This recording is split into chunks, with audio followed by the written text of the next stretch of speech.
जिसको लक्ष्य प्राप्त नहीं है ना, उन लोगों की सबसे बड़ी समस्या ये है कि उठ तो जाए लेकिन करे क्या।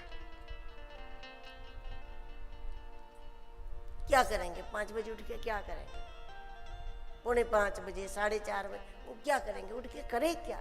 क्योंकि लक्ष्य तो है नहीं, कुछ आधार नहीं है उसके पास। और बिना लक्ष्य का उठ करके साधना भजन संभव ही नहीं।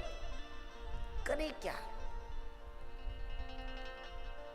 तो भगवान ने ये भी बताया, उठते ही हाथ मुंह धो करके, स्नान नहीं, बस हाथ मुंह धो करके, दद्यो प्रसन्न करण आत्मानं तमसः परम्।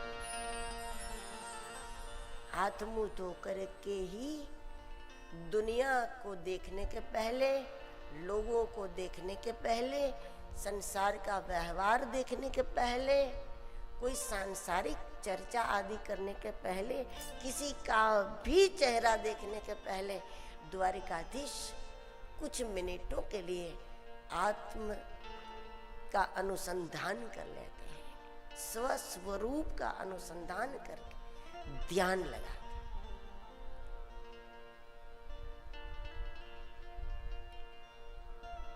अगर हम लोग स्वस्वरूप का अनुसंधान नहीं कर सकते, आत्मा का अनुसंधान नहीं कर सकते, हमको मालूम ही नहीं है गोरी है, काली है, बड़ी है, छोटी है, मोटी है, दुबली है, पतली है, जब आधार नहीं है हमारे पास, और ऐसे में बिना आधार का ध्यान नहीं हो सकता, तो ऐसे में हमें अपने इष्ट के चरणों का ध्यान कर लेना चाहिए। ऐसे में चरण आधार है। द्वारिकाधीश के चरणों का, बांके बिहारी जी के चरणों का, ओमकार का या सदगुरु के चरणों का कोई भी आधार दे दे मन को, और आकार का आधार दे करके मन को निराकार में ले जाने का प्रयास करें।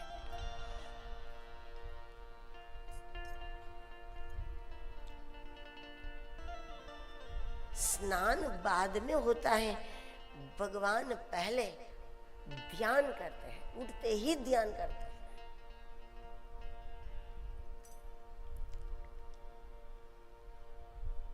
और वास्तव में स्नान के पहले ध्यान करना ये भीतरी स्नान है, वो भी स्नान ही है।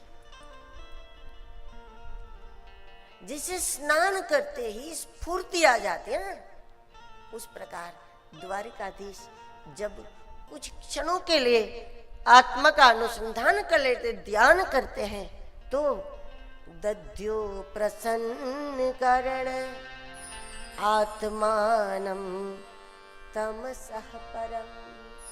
रोम रोम प्रसन्न हो जाते हैं भगवान के ध्यान से, स्फूर्ति आ जाती है ध्यान से, क्योंकि वो भी स्नान है।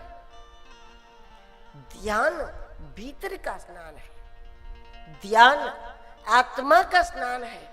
अब ये मत कहना कि आत्मा को स्नान की जरूरत, और आत्मा के आसपास में आवरण हो जाता है, वो आवरण हट जाता है।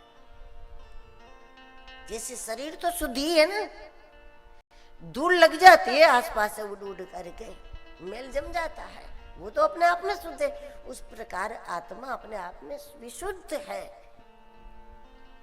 लेकिन आसपास में आवरण तो आ जाता है।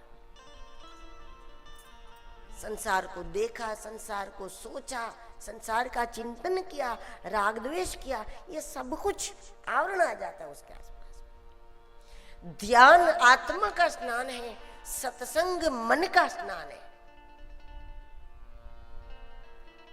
मन शुद्धे न विद्यते, बिना सत्संग बिना भागवत मन शुद्ध नहीं होता। ध्यान आत्मा का स्नान है, सत्संग मन का स्नान है।